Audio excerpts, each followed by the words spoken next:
Lundi, le directeur général de Volkswagen Royaume-Uni a fait face aux parlementaires de la Commission des Transports de la Chambre des communes. Il a admis avoir commencé à vendre dès 2008 des véhicules équipés d'un logiciel de fraude aux émissions polluantes. Reportage.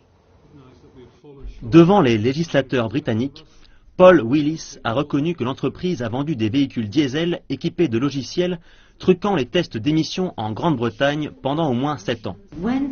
Quand est-ce que la première voiture vendue au Royaume-Uni a-t-elle été équipée d'un dispositif frauduleux?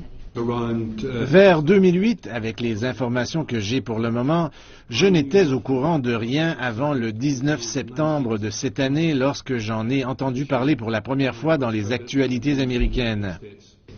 Les experts de l'organisme de régulation de l'industrie automobile ajoutent qu'ils pensent qu'aucun autre constructeur automobile n'a tenté de truquer les tests.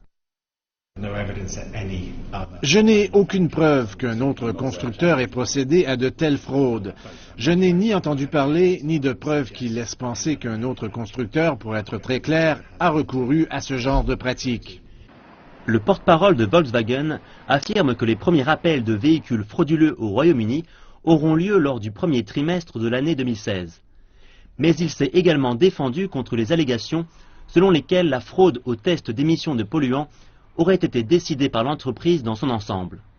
Alors que la fraude concerne environ 60 modèles de voitures, 5 marques et 3 types de moteurs, l'entreprise maintient la version selon laquelle les responsables seraient 2 ingénieurs voyous.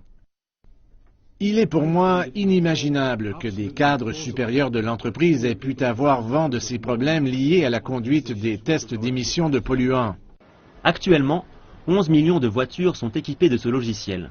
Cette crise organisationnelle, la plus importante qui soit survenue au cours de ces 78 années d'histoire de l'entreprise, a provoqué la réduction d'un tiers de la valeur de son action, a mis à la porte le directeur général pourtant bien installé, a suscité des enquêtes judiciaires dans le monde entier et a secoué l'industrie automobile et l'establishment allemand.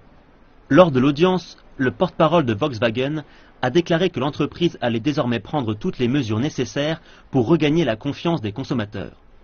Mais certains experts rappellent que les récents développements du scandale suggèrent que la crise dans laquelle se trouve l'entreprise est loin d'être terminée.